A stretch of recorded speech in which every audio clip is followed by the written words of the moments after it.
Olá, meus irmãos e irmãs de Ideal Espírita, vocês amigos e amigas que nos acompanham aqui na página Estação da Luz Espírita, muitíssimo obrigado mesmo pela sua companhia. A nossa página Estação da Luz Espírita não tem fins lucrativos, o objetivo é a divulgação da doutrina espírita. E é por isso que nós reunimos aqui esta sede de matérias espíritas para que possa atender às suas necessidades, estudo, lazer, pesquisa. Você encontra aqui na nossa página Estação da Luz Espírita os livros da codificação, obras suplementares, entrevistas, palestras e os programas da Web Rádio Estação da Luz de Natal e Web Rádio Cristo Consolador de São Paulo. Ou seja, um acervo que atenda às suas necessidades, sem fins lucrativos. O objetivo é a divulgação da doutrina espírita. E agora eu convido você para nos acompanhar na reprodução de mais esse trabalho imperdível. Muito obrigado mesmo pela sua companhia e vamos juntos!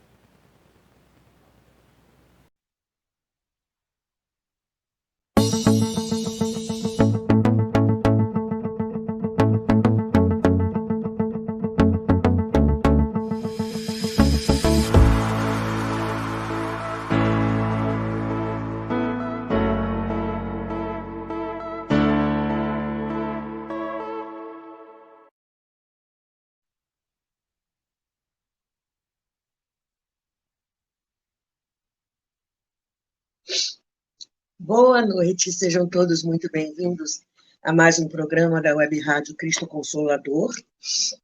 A cola, alérgicos, está passando aí. Hoje nós vamos terminar a terceira parte do livro e começar a quarta parte. E muita coisa interessante vai acontecer. Será que vamos acabar o livro hoje ou semana que vem? Não sei.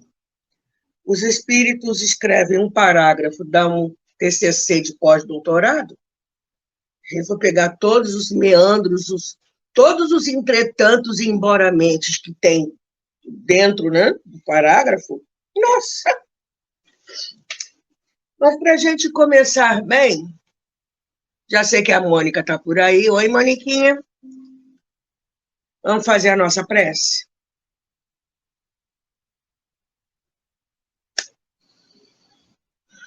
Graças a Deus. Gratidão a Jesus pela continuação do estudo em torno desse livro,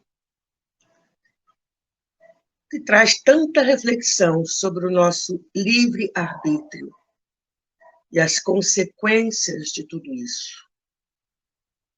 Gratidão, Senhor Jesus, pelo muito que nós recebemos da sua misericórdia para com todos nós, encarnados e desencarnados.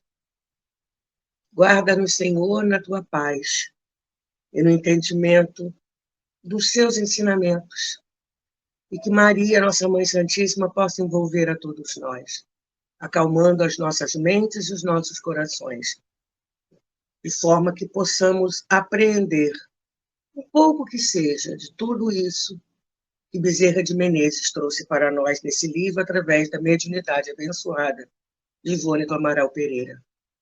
Que todos nós, encarnados e desencarnados, possamos estar e continuar envoltos em muita paz. Paz e luz para todos, graças a Deus. Então, pergunta número 1. Ih, aparecendo aqui o Coringa. O Rio meu borrou tudo. Estava com soninho ainda agora. Então, estou me sentindo um panda. Pronto, melhorou. Pergunta número 1, como você está se sentindo hoje? Pergunta número 2, a água está por aí? Então, pedindo desculpas pelas reprises, mas é que o corpício aqui, né, ainda estou encarnada, né? Então, vocês sabem como é que é, de vez em quando a coisa pifa. Ele resolveu dar uma pifada. Mas vamos lá, continuamos. Nós sabemos, nós vimos então, os capítulos anteriores, após o desencarne de Esmeralda, né?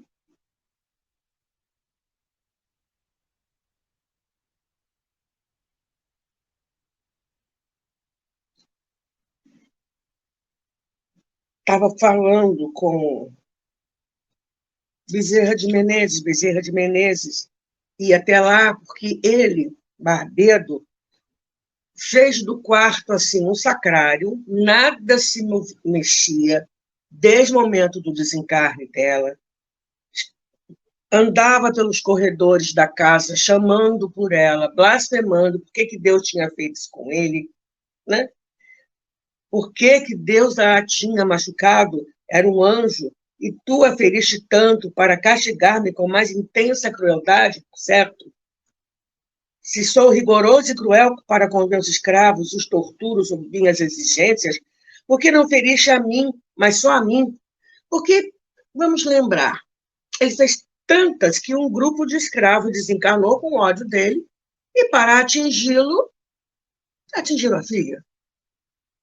Quem estava, né, quem serviu de médium para isso foi a Severina.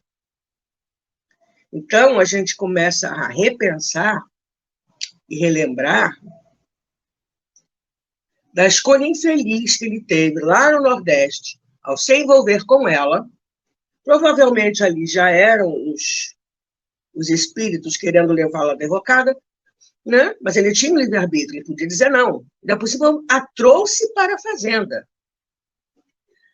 A mulher dele em sonho apareceu, falando para ele, manda ela embora. Tentando, porque a Esmeralda tinha, pelo seu bom coração, embora os erros do passado na França, ela tinha bom coração nessa encarnação. Então, houve uma chance, houve a possibilidade dela não desencarnar. Os avisos vieram através dos escravos, vamos embora, vamos embora, vamos embora.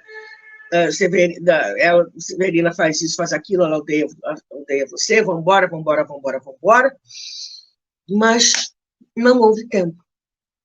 Né?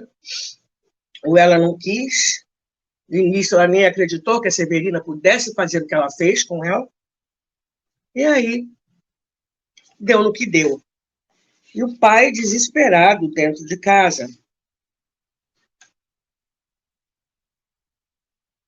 Delirando e tal, paramos aqui, ó, falando como o pai de Esmeralda, o Barbedo, que ficava de joelhos diante do leito da morta dourada, né? Nada se mexia daquele quarto, nada mudava de lugar.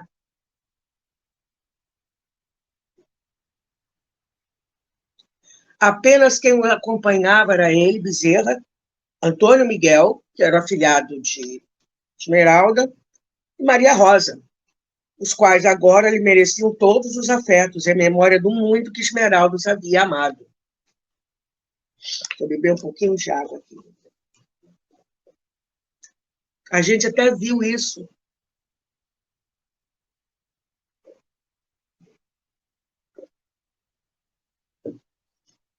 Você quer ajudar o ente que partiu? Faça o bem.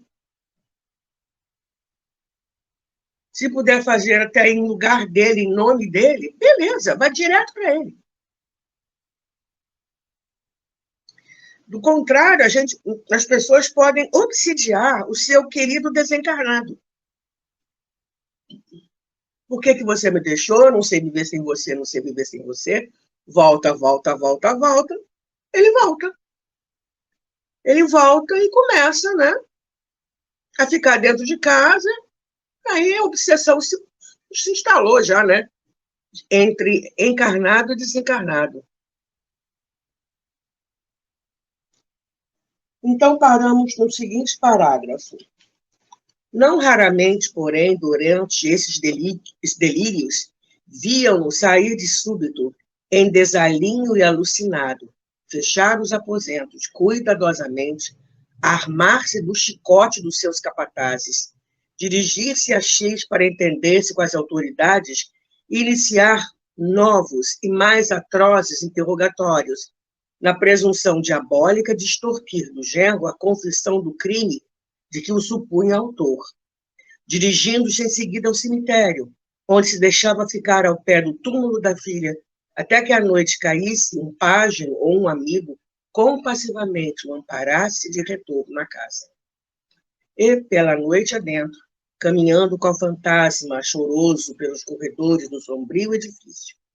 Dir-se-ia o alucinado, que um só desejo mantivesse ainda de posse da razão: rever a filha adorada, falar-lhe, reconfortar-se na certeza de que nem tudo em torno dela se despenhara nos abismos da morte.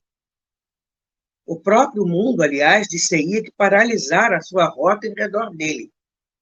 Não falava a quem quer que fosse, desinteressando-se mesmo das próprias transações comerciais. Entregue a cooperadores fiéis e honrados, a fazenda prosseguia, no entanto, próspera e soberba na fecundidade das suas eiras. Raiou, finalmente, o dia luminoso da abolição da escravatura. O império caiu. O dia luminoso o império caiu, após.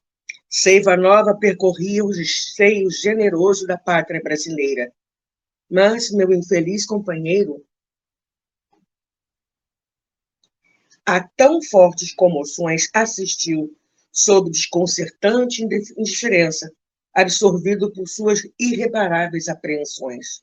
Sua incomensurável desdita abatera-o completamente, branqueando-lhe totalmente os cabelos em poucos meses, cavando-lhe rugas profundas no rosto, tornando-o ruína moral comovedora. E é aqui que nós paramos.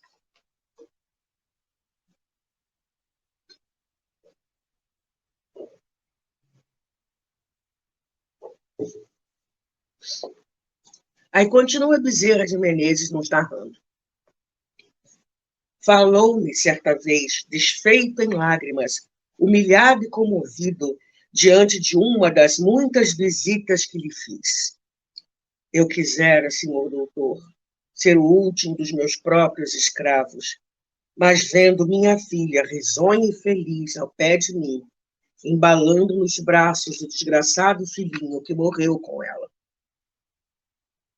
alongou os olhos molhados, como revivecendo cenas do passado, e prosseguiu, sussurrante, como falando à própria consciência, ato de contrição diante daquele que tudo sabe. Um dia, quando Esmeralda ainda era pequenina, tentei separar um pobre pai que era escravo da sua primogênita, que andaria pelas 15 primaveras, pois que se ultimavam negociações para a venda desta a outro senhor. Aí Bezerra acrescenta embaixo que existiam senhores que não se permitiam vender escravos que tivessem família, só o fazendo a toda esta e para o mesmo comprador. Outros, porém, que eram a minoria, não cogitavam desse ato de humanidade. Exasperada ante o fato que considerava desgraça, a desditosa suicidou-se, atirando-se ao nosso açude, incapaz de suportar a situação por mim criada. E porque o escravo negro, sofredor e inconsolável, já se não animasse ao trabalho, vergado ao desalento da própria dor, obteve por mim, por único gesto de lenitivo às suas lágrimas, o castigo do açoite no pelourinho, a fim de se decidir a prosseguir nas lides que lhe eram feitas. Oh, meu Deus, os remorsos deste ato rasgam-me hoje o coração em triturações acerbas, agora que também eu sofro a mesma dor. Existirão, Senhor, leis mais duras e severas do que as tuas? Por que, meu Deus, não me feriste, mas só a mim? Que culpa teve Esmeralda da perversidade dos meus gestos? Como é que estará Severina?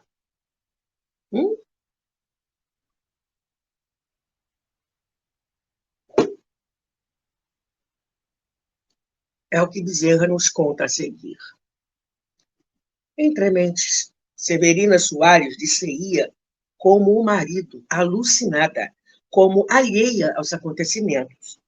Em vão tentara reaver as atenções do homem amado, que nos últimos tempos se mostravam mais sólidas. Barbedo parecia, porém, não mais conhecer a esposa, pois que não lhe falava, não procurava vê-la, jamais lhe atendendo os rogos para se unirem novamente sob o convívio de outrora, visto que meu infeliz compadre passara a residir exclusivamente nos apartamentos da filha. Inconsolável e se vendo preterida como nunca, e atormentada pelos remorsos que lhe castigavam o sentimento no inferno oculto da própria consciência, a bela pernambucana passava dias consecutivos a orar, prosternada diante dos oratórios ou dos ladrilhos da capela, chorando convulsivamente. Crises nervosas impressionantes sacudiam-na frequentemente, durante as quais sentia horror à própria filha, dela se esquivando entre protestos de terror e lamúrias de demente. Pirou na batatinha. E compreendendo que o marido, por amor de quem se aviltara tanto à face de Deus, como que arriscara das próprias preocupações, entregava-se às cruciantes desesperações na sombria solidão dos seus aposentos, sem que voz amiga ou mão benfazeja corresse a mitigar o fel que extravasava do seu infeliz coração. Tão lamentável situação, suplício incomensurável para aquele que o experimenta, teve a duração de 5 longos anos, durante os quais meu compadre não viveu por si mesmo, senão obsidiado pela inconformidade da própria vida. Raiara, porém, o ano de 1892 e fui visitá-lo ainda uma vez. Fim da primeira parte. Quarta parte.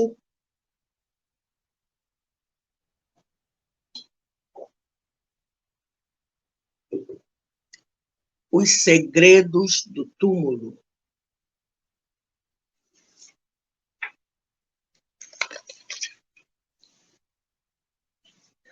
Capítulo intitulado Quando o Céu se Revela.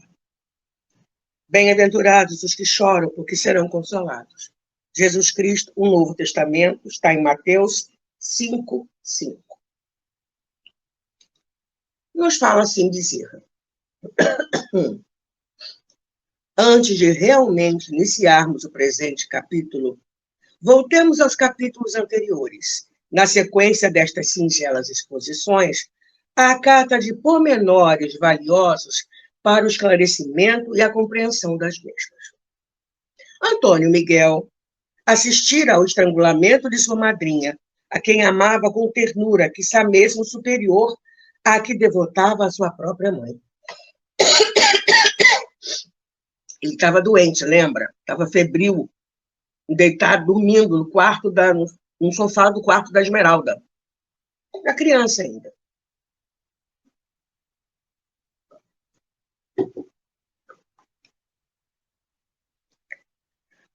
Febril e debilitado pela enfermidade que desde alguns dias antes o havia acometido, a tudo assistira como sob o atordoamento de sinistro pesadelo, perdendo os sentidos após tal pavor de que se sentiu possuído, sem ânimo para soltar um só grito.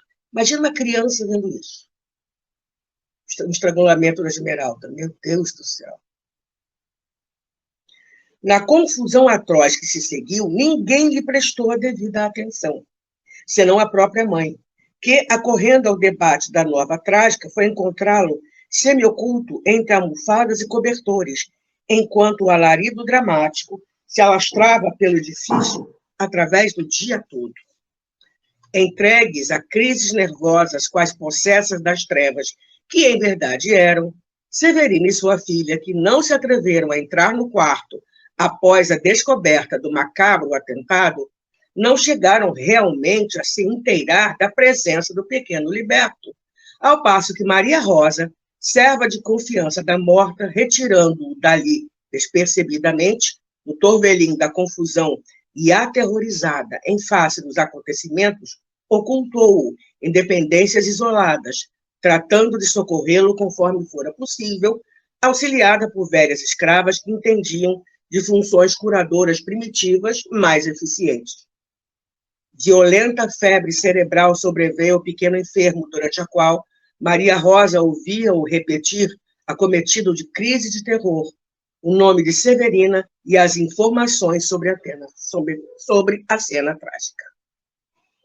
Apavorada por se ver envolvida nos acontecimentos e ainda à frente do martírio de Bento José e Cassiano Sebastião,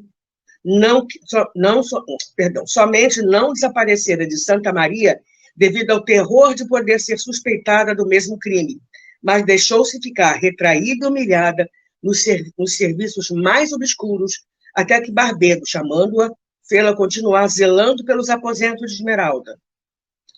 No íntimo, estava certa da inocência do advogado, bem assim da culpabilidade de Severina, mantendo-se em silêncio apenas pelo terror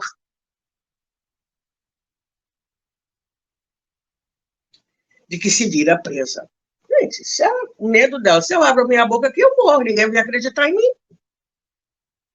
A Severina vai me matar.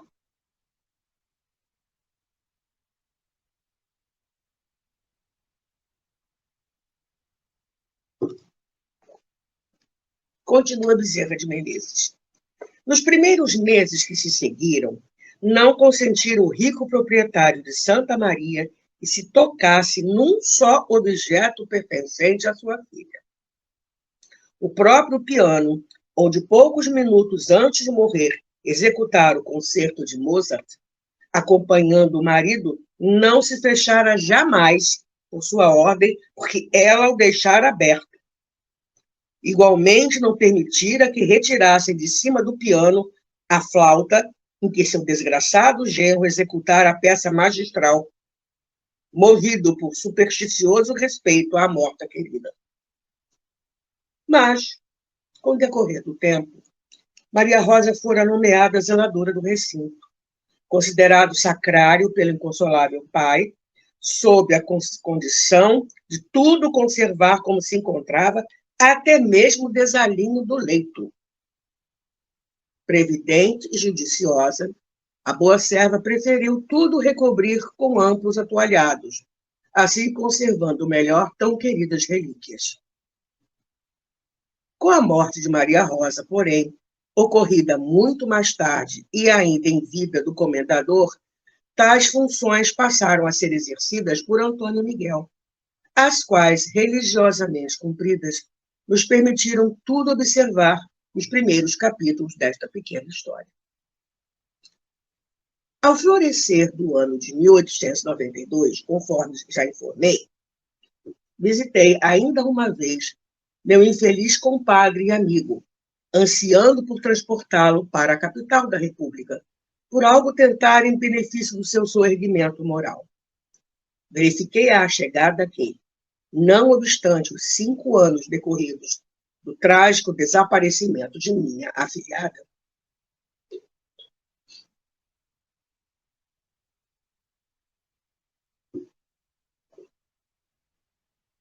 infinita amargura continuava dominante no velho casarão de Santa Maria, que não mais se reabrira para as suas antigas festividades de São João e de fim de ano. Com suas janelas e sacadas invariavelmente fechadas, apenas a fachada norte, onde continuavam residindo Severina e a filha, mostrava um ou outro sinal de vida. Tal não impedia, porém, que as atividades agrárias prosseguissem abarrotando os cofres de Barbedo, que, a tudo indiferente, confiara os negócios às mãos de fiéis e operosos colaboradores. Ora, na primeira noite que ali passei, disse-lhe eu, após ouvir, como sempre, suas amargurosas lamentações: sabes, querido amigo, que os homens possuem uma alma imortal, porque a filosofia de todos os povos preconiza essa verdade, que, ao demais, sentimos concretizada nos recessos da nossa razão como do nosso sentimento. Aceitas essa verdade, bem o sei, e comumente bradas aos céus que te concedam o sacrossanto refrigério de rever tua filha bem-amada, ao menos através de um sonho lúcido. Pois bem, tenho a grata honra de poder participar-te que as misericordiosas potestades contra as quais tanto has blasfemado, no desvario da tua imensa dor, acolheram as desesperadas súplicas do teu coração torturado e te concedem a mercê. Eu mesmo serei capaz de proporcionar-te ensejo de falares à tua filha e mesmo vê-la, contemplá-la, de molde a não alimentares dúvidas sobre a sua identidade, porquanto eu mesmo a tenho visto e com ela já falei.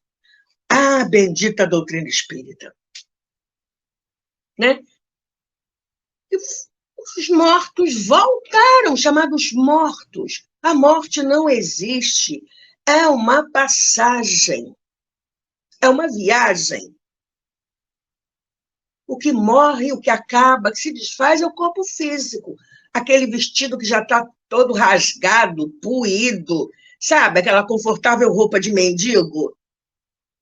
Já foi, não dá nem para fazer doação.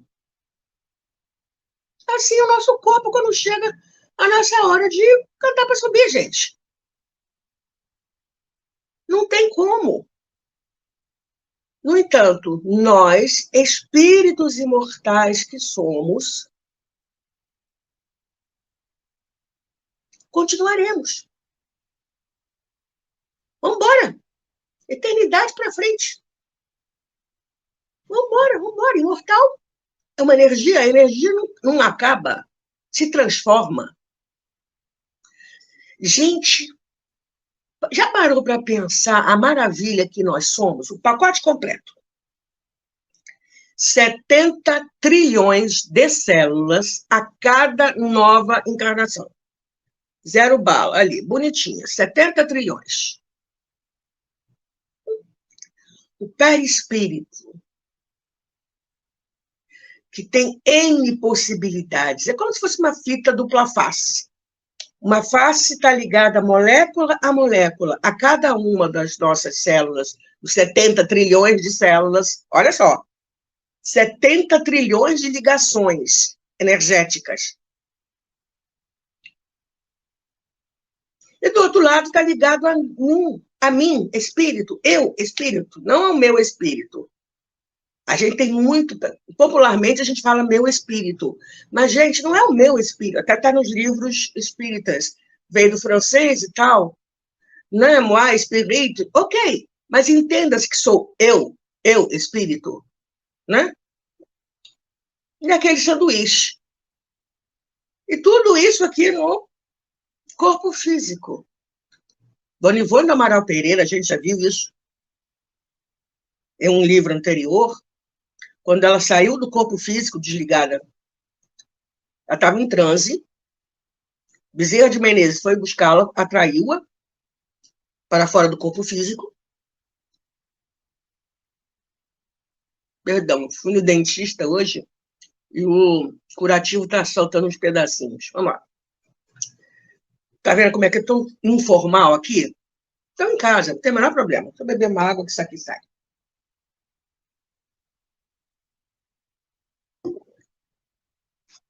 Saiu. Então, Dona Ivone, ao se ver fora do corpo físico, ai, meu Deus, como é que vocês falam? Quando a gente enxerga, olhou para o próprio perispírito, ficou mais fácil, e viu que ele parecia uma pétala de flor, a tessitura, né? O aspecto era de uma pétala de flor. Imagina a delicadeza. Isso porque era Ivone. Existem outros, está fora do corpo, que tem a possibilidade de evidência, olha para a criatura e fala assim, essa coisa está encarnada, esse trem está encarnado ou desencarnado, esse negócio aí? Peraí. Aí tem que procurar, cadê o cordão de prata? Se tiver solto, desencarnou. De tão denso que é o perispírito, correspondendo ao grau evolutivo daquele espírito encarnado. Parece que está... Isso aqui, corpo físico. Agora, imaginem os espíritos mais elevados, como não deve ser. né? Então, quando chega um espírito que se materializa, que conversa com as pessoas, e que se permite ser tocado, e se sente a temperatura do perispírito dele. O perispírito tem odor, tem órgãos, tem temperatura, ele se permite uma série de coisas, ele tem plasticidade, capacidade refletora, sensibilidade geral, né? Às vezes o espírito pensa que está no outro lado, está vendo com os olhos físicos, não está, não. Está vendo com os olhos perispirituais. A cara está lá. E aí, foi tirada fotografia de espírito. Gente, as cartas consoladoras com detalhes que o médium não saberia mais nunca. Aí chega a doutrina espírita e fala, hello, a morte não existe. Partiram antes, voltaram para casa, todo mundo veio do país de origem, todo mundo migrou para cá, ok, agora voltando aos poucos, já estão lá trabalhando, estudando e arrumando já um cantinho, uma casa, para quando o restante da família for, vai se encontrar todo mundo de novo.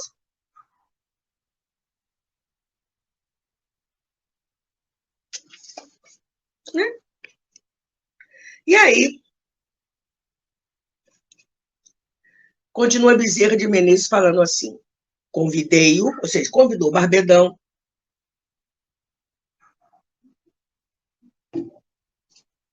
convidei-o a acompanhar-me ao último andar da fachada central, onde eu sabia existirem a biblioteca e o gabinete de estudos de Esmeralda. Procurei na estante dos livros preferidos a coleção das obras de Allan Kardec, que, de certa feita, ela mesma me apresentara e continuei. Estes magníficos compêndios de filosofia, moral e ciência pertenceram à tua filha. Estas páginas foram amorosamente percorridas pela luz do seu olhar. Ela leu-as todas, enternecendo-se até o encantamento e às lágrimas, graças ao dulçor das celestes revelações que aqui encontrou. E através delas, meu amigo, foi que formou aquele caráter adamantino que a todos nós admirou e encantou. Na solidão das suas horas íntimas, sei porque ela mesma muitas vezes mo afirmava, vinha para este recanto, onde presinto ainda adejando as ondas pulcras dos seus pensamentos, e entregava-se à leitura destes livros, cujo esplendor arrebatava sua alma para Deus, como alguém que aprendesse neles o divino alfabeto da redenção. Lê-os, tu também, meu caro pobre amigo, em memória daquela por quem choras, e um mundo novo se descerrará para o teu entendimento, refulgindo auroras imortais nas sombrias solidões do infortúnio em que te deixa sucumbir sem consolações nem esperanças. A gente pensa, por que Bezerra de Menezes não falou isso antes? Vocês acham que o Barbedão iria ter condição de entender? Ainda estava em choque. 5 anos depois é que ele estava, né? Já não saía feito um louco por aí, né? Aí chegou o momento exato. Esmeralda guiar-te-á por esta estrada que, desde os 15 anos, ainda em Portugal, começou a palmilhar. Para a dor suprema que vergou teu ânimo e teu coração, o mundo não possui elementos de consolo. Mas o céu descerá em teu socorro, pobre amigo, através destes compêndios de amor e de razão, que nos transmitem ensinamentos talvez mais remotos do que a própria luz do sol, mas sempre novos e bem-vindos, para aquecerem a gelidez dos corações que sangram. E compreenderás, então, o grande segredo da bondade angelical de tua filha. Comovido e perplexo, fitou-me sem responder, virando entre as mãos os volumes apresentados. Indiquei-lhe a poltrona de Esmeralda e deixei-o a sós, sem mais tentar importunar. No dia seguinte, afirmou-me haver passado a noite lendo-os. E pelo dia afora ninguém o vira senão as refeições. Continuara solitário, sentado na própria poltrona da filha, sorvendo o empolgante conteúdo das páginas que aqueles olhos bem-amados haviam percorrido, umedecidos pelo pranto de sublimes emoções espirituais. É um consolo que a doutrina traz para a gente, né? Gente, só quem já passou pela dor,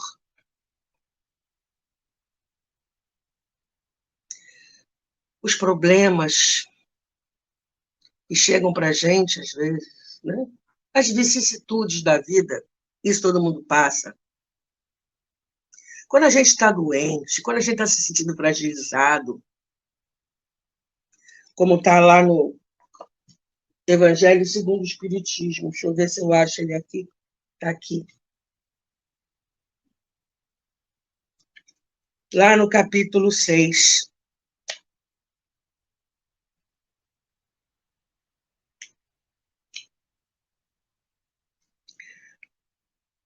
Quando a gente está sobrecarregado, como Jesus fala, aflitos e sobrecarregados.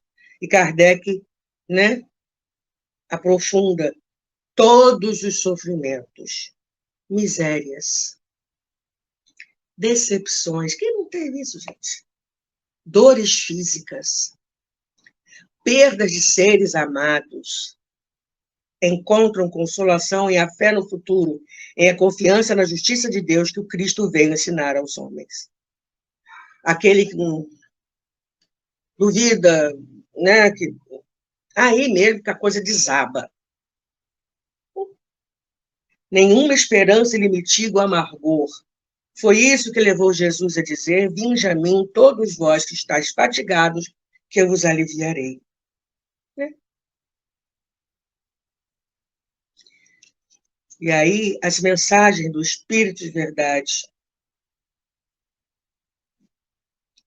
Sou o grande médico das almas e venho trazer-vos o remédio que vos há de curar. Os fracos, que já levanta a mão aqui, os sofredores e os enfermos. E aqui acredito que ele não faça distinção entre o enfermo moral e o enfermo material. Os enfermos são os meus filhos prediletos.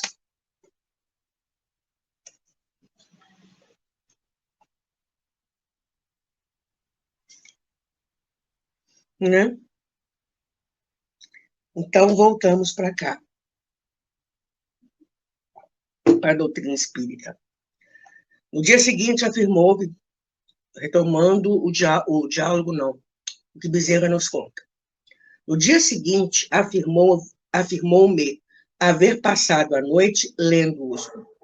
Os 5, que Dona Ivone do Amaral Pereira lia continuamente. Começava o livro dos Espíritos, depois o Evangelho, né, livro dos Médiuns, a Gênesis, que o pessoal foge, o Céu e o Inferno, o Pentateuco, a base, vamos embora. E nós sabemos que, além disso, ainda tem as obras póstumas, que a Amélie Boudet, né, fez publicar. Nós temos a Revista Espírita, tem muita coisa boa lá. E não é à toa que ele, que é o Senhor Jesus, recomendou: espíritas, amai-vos, eis o primeiro ensinamento. Instruí-vos, eis o segundo. Infelizmente, ainda existem pessoas que têm preguiça de estudar. Mas vamos continuando aqui. No dia seguinte, afirmou-me haver passado a noite lendo-os. E pelo dia fora, ninguém o vira, senão às refeições. Continuara solitário, sentado na própria poltrona da filha, sorvendo o empolgante conteúdo das páginas que aqueles olhos bem-amados haviam percorrido, umedecidos pelo pranto de sublimes emoções espirituais. Quando, passados mais alguns dias, retornei aos meus afazeres da capital, tive a satisfação de conduzir também o meu velho amigo, hospedando-o carinhosamente em nossa humilde habitação de São Cristóvão, um bairro aqui do Rio de Janeiro, por não desejar vê-lo só em sua residência, uma vez que a esposa e a enteada se negaram a acompanhá-lo.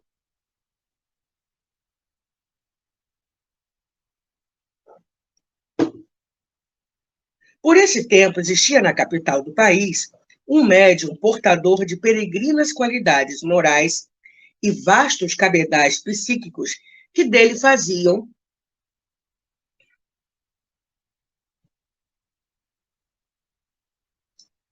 sem contestação possível, um dos mais preciosos e eminentes intérpretes da revelação espírita no mundo inteiro, em todos os tempos. Encontrava-se ele no apogeu das suas atividades espíritas cristãs, pois desde 12 anos antes abria aos ósculos da intervenção espiritual sua organização mediúnica, transmitindo do invisível para o mundo objetivo caudais de luzes e bênçãos, de bálsamos e ensinamentos, para quantos deles se aproximassem sequiosos de conhecimentos e refrigérios, para as asperidades da existência.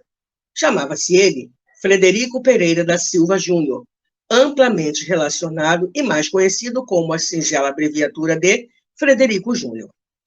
E aí tem aqui, Frederico Júnior, antigo médium do Grupo Ismael, Federação Espírita Brasileira, veículo preferido do brilhante espírito Bittencourt Sampaio para o ditado das seguintes obras doutrinárias, verdadeiras joias de literatura evangélica: Jesus para crianças, o Calvário ao Apocalipse e Jesus perante a cristandade.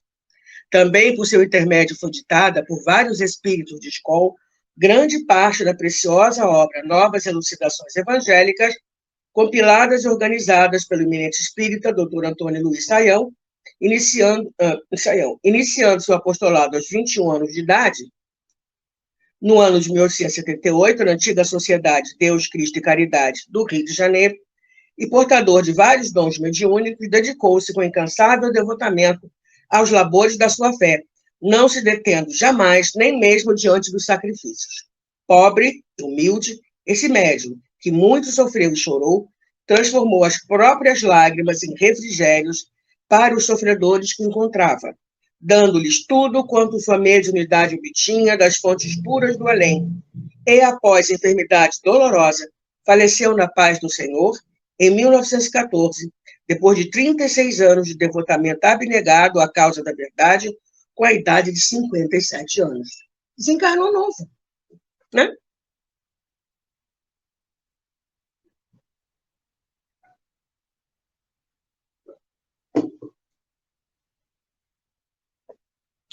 Tão nobre ceareiro da seara cristã repartia-se em múltiplas modalidades de serviços mediúnicos, dedicado e fraterno até à admiração, porquanto seus dons psíquicos, variados e seguros, obtinham também do além-túmulo as mais lúcidas revelações, relatando para os interessados empolgantes realidades espirituais.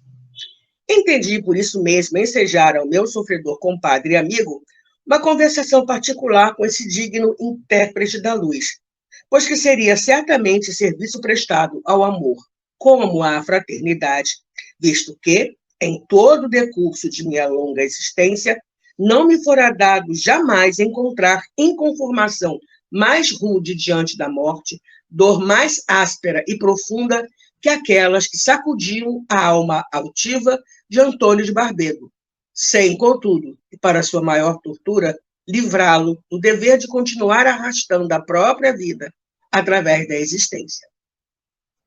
Solicitei, portanto, a alguns amigos docemente afinados pelo diapasão da verdade, bem assim do Evangelho do Cordeiro e do amor fraterno, o favor de uma reunião em nossa própria residência. Aqui Frederico, humilde e submisso, não deixou de comparecer, o que facilmente consegui.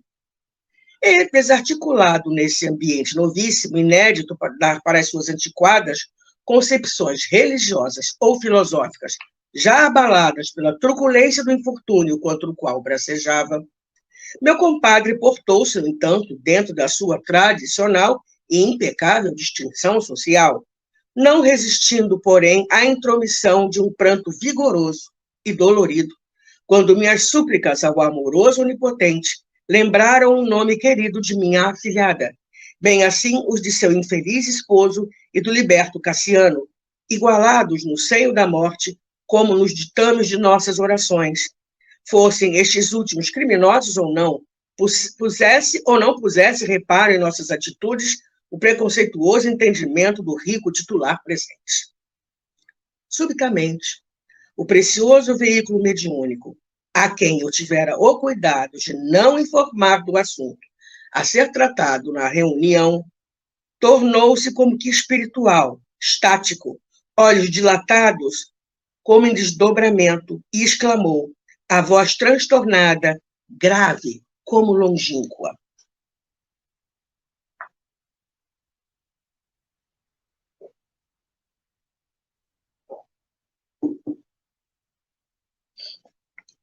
Vejo uma jovem, sorridente e linda, trajando como que véus nupciais. Empunha exuberante ramalhete de flores de laranjeiras, e dessas flores recendem penetrantes aromas. As noivas de outrora se permitiam adornos dessas flores simbólicas. Cintilações de opala envolvem-na,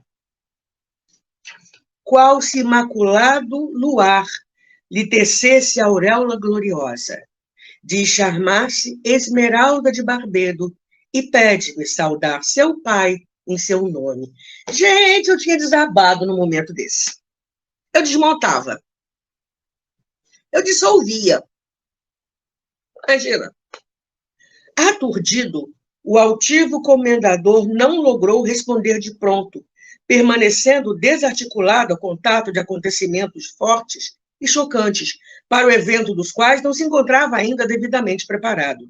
Todavia, reconhecendo na descrição de Frederico a imagem da filha no dia dos esponsais e recebendo necessariamente a infiltração magnética das irradiações para ele inconfundíveis daquela a quem tanto amara e por quem, indubitavelmente, tão amado seria ainda, murmurou imperceptivelmente, as lágrimas a lhe deslizarem pelas faces, qual se prece ardente lhe extraísse dos arcanos do coração. Minha filha, Esmeralda, sei que és tu, sinto a tua alma ao pé de mim, balsamizando todo o meu ser com alentos novos. Fala-me, por Deus te suplico, assim como falaste a teu padrinho. Dize algo que me retempere as forças para que eu possa viver ainda. Socorre a dor que dilacera o coração de teu pai. Alguns minutos se passaram em silêncio augusto e pensamentos unificados em dúlcidas vibrações de fraternidade.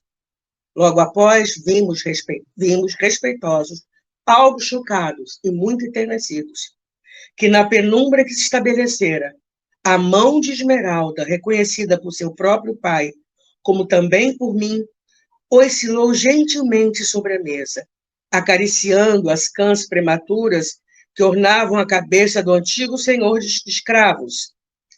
Aí Bezerra fala que fenômenos como esse, pouco comuns nos dias atuais, eram frequentes outrora, quando a vera dedicação impelia os congregados. Depende destes reaver a possibilidade de obtê-los novamente. Para a mão, né? Começou a fazer carinha na cabeça do pai, para em seguida dominar com graça e singeleza a destra rude de Frederico, fazendo-a escrever ligeiramente, qual se irresistível impulso vibratório expendesse hausto de vontade superior a dele. E quando Barbedo, por entre lágrimas e sorrisos insopitáveis, que seriam como arco-íris de auroras imortais na penumbra aflitiva da sua vida, lia as expressões da filha morta havia 5 anos, reconhecendo-lhe a caligrafia como vocabulário terno pela mesma, usado nas cartas que lhe enviara de Portugal, compreendi, reconfortado, que nova etapa se delineava na estrada tumultuosa porque transitava aquele coração rude e apaixonado, altivo e voluntarioso, a quem só a dor de uma grande expiação poderia equilibrar para as conquistas remissoras do espírito.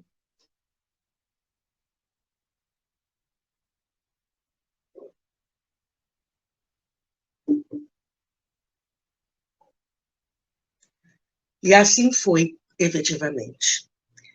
Na sucessão dos dias, desculpem, gente, a tela está aumentando, os meninos escurecendo, mas é o sinal. Olha lá, piscando até dizer chega. Na sucessão dos dias, dedicando-se a levantados assuntos espirituais, com todo o ardor do seu apaixonado caráter, e graças à atração poderosa que sobre suas vontades exercia a fascinante lembrança de Esmeralda ressurgida das frias incompreensões da morte, meu estimado compadre e amigo igualmente ressurgia, domando as ferazes inconformações da dor sob o impulso de esperanças revigoradoras, de convicções cada dia mais sólidas na perpetuidade do ser humano para além dos enigmas do túmulo.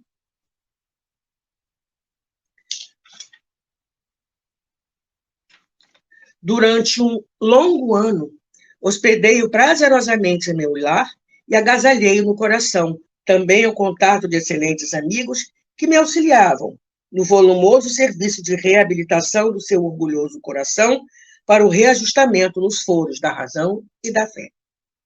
Nossas reuniões prosseguiam, no entanto, singelas e proveitosas, dulcificadas pelas bênçãos magnânimas do alto, e Esmeralda acorria, feliz e deslumbrante na sua ideal beleza perispirítica, de quando em vez por nós, distinguida através de sutis materializações que muito nos edificavam. Por ocasião das primeiras manifestações que tão dadivosamente nos foram ofertadas pela misericordiosa assistência espiritual, Antônio de Barbedo, transportado até as lágrimas, prosternou-se humilde em protestos de gratidão ao céu e, acariciado o seu próprio rosto e suas cãs por aquele pedaço de si mesmo que ali se deixava contemplar em plena glória do seu triunfo espiritual, exclamou, interrogativo e ansioso. Responde, filha querida, se te julgas verdadeiramente feliz, se não conservas o fel da amargura contra quem tão impiedosamente te feriu, arrebatando-te dos meus braços em hora tão adversa. Dize-me o que sentiste na hora suprema do teu suplício. Oh, rude e atroz teria sido a tua agonia. Mas isso é uma pergunta que se apresente? Não está vendo que ela está bem? Ele quer remexer na história?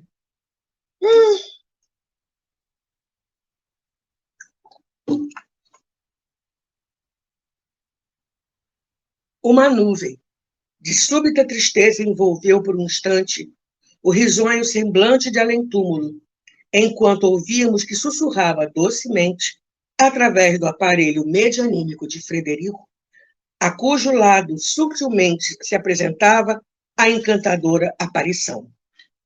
Vou ler só mais um pedaço, porque o que ela fala agora é longo. Procura antes olvidar, meu pai, as horas sombrias que se foram, esforçando-te por não reteres as amarguras que já não devem ter expressão real. Cuidemos antes do preparo de um futuro reconfortativo e compensador. Deixa, porém, que satisfaça tuas amorosas interrogações, já que, assim, contribuirei para lenificar tuas desoladoras ânsias. Não, não, meu pai, eu não sofri como julgaste. Apenas a desconcertante surpresa do choque. Um aturdimento, qual pesadelo insuperável. Curtos instantes de opressão respiratória. E aí Bezerra fala que a morte violenta por assassínio ou não, indubitavelmente constitui provação ou resgate de faltas remotas. Tratando-se de individualidade portadora de caráter normal ou qualidades morais superiores, a crise oferecerá menor penúria, menor confusão, sendo mais rápida e suave, como no caso em apreciação. Aos caracteres inferiores, porém, cujo meio de vida não se decalcou na moral, bem assim aos que se apegaram excessivamente às coisas terrenas, apresentará estados deploráveis de sofrimento, que se prolongarão por muito tempo se a vítima não souber perdoar. Em ambos os casos, a prece será o veículo condutor de refrigérios e vigores novos para o melhoramento da situação. E eu vou parar por aqui hoje, que falta 1 minuto para eu encerrar.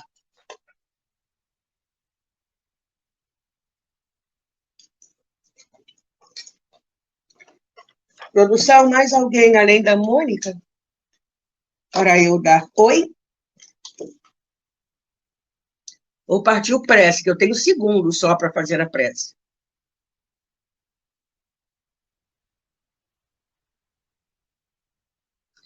Partiu prece. Louvado seja, Senhor, Pai de amorosos todos nós, por ter nos concedido a vida. Sem você, Pai, nós nada somos. Gratidão pela nossa imortalidade e gratidão por cada oportunidade de evolução espiritual. Gratidão a Jesus por nos suportar, nos levantar, nos alimentar, nos ensinar, nos guiar no caminho da construção do reino dos céus. E gratidão a Maria, que nos recomendou na boda de Caná, fazei tudo aquilo que ele vos mandar. Que todos nós, encarnados e desencarnados presentes, possamos continuar envoltos em muita paz. Graças a Deus. Paz e luz para todos. Acabou o meu tempo. Até quinta-feira que vem. Talvez acabemos o livro na quinta-feira. Senão vai faltar bem pouquinho. Gratidão por ter estado aqui comigo. Fique bem. Tchau. Chegamos ao final da nossa atividade. Muitíssimo obrigado mesmo pela sua companhia e espero você no próximo evento.